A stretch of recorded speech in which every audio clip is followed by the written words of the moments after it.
আমাদের পরিচিত খাবারের তালিকায় খিচুড়ি আর লাবড়ার নামটা অবশ্যই রয়েছে। সেটা কোনো পুজোর বাড়িতে খাওয়া হোক বা বাড়িতেই বানিয়ে নেওয়া হোক। আজকে রান্নাবাড়িতে মাও বানিয়ে নিয়েছে সেই পুজোর অথেন্টিক খিচুড়ি আর লাবড়ার তরকারি। প্রথমে তার জন্য নিয়ে নেওয়া হয়েছে একটা নারকেলকে ডুমি করে ভেজে নেওয়া হয়েছে। দেখুন হালকা লাল হলে মা সেটাকে তুলে নিচ্ছে। ফোড়ন হিসাবে সেই তেলে দিয়ে দেওয়া হচ্ছে 4টে শুকনো লঙ্কা আর কিছুটা জিরে। তার মধ্যে ওই 1 কাপের মতন নিয়ে নেওয়া হয়েছে মুগ ডাল। ভালো করে কিছুটা নাড়িয়ে এটা যখনই ভাজা ভাজা হবে তার মধ্যে নিয়ে নিয়েছি জল।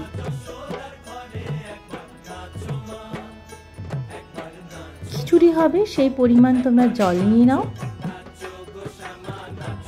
অন্যদিকে লাবড়ার জন্য কিছুটা শুকনো লঙ্কা নিচ্ছি আর জিরেই নেওয়া হয়েছে। নিয়ে নেওয়া হয়েছে তেজপাতা।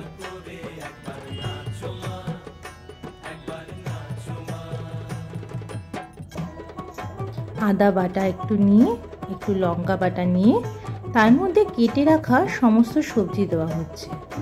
লাবড়াতে তোমরা জানোই মোটামুটি কীরকম সবজি দেওয়া যায়। তোমাদের পছন্দ মতো সবজি দিও।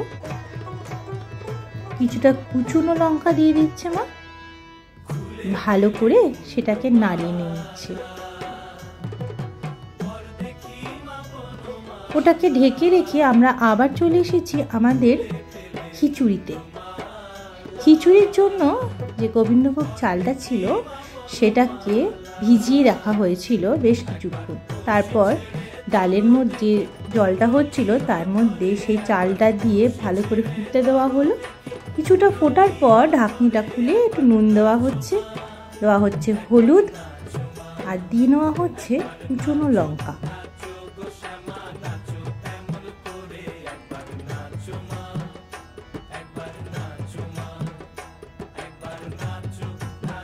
চেরা লঙ্কাও দেবে অবশ্যই। যে নারকেলটা থেকে আমরা ডুমি করেছিলাম সে নারকেলেরই কিছুটা অংশ আবার আমরা কুড়িয়েও নিয়েছি, যেটা আমরা খিচুড়ির মধ্যে দিয়ে দিয়েছি। এবার খিচুড়িটা ফুটতে থাক। অন্যদিকে আমাদের কিছুটা কোরানো নারকেল দিয়েছি আমাদের পাঁচ তরকারিতে। সাথে দেওয়া হচ্ছে নুন, একটু মিষ্টি।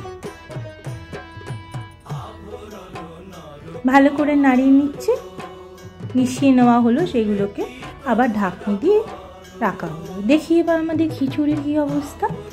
দেখুন খুব ভালো করে খিচুড়িটা ফুটে গেছে। তার মধ্যে মিষ্টি দেওয়া হচ্ছে একটু গরম মশলার গুঁড়ো, ঘি,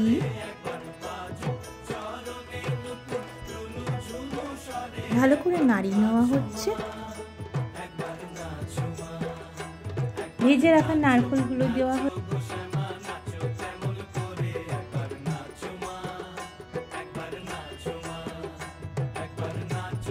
দেখুন কি সুন্দর করে ফুটে গেছে আমাদের খিচুড়ি।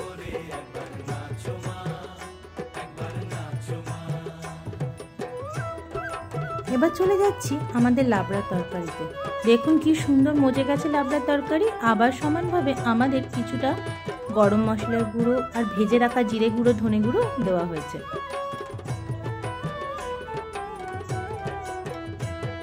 ভালো করে নাড়িয়ে নেওয়া হয়েছে। এবার আমাদের পরিবেশন করব।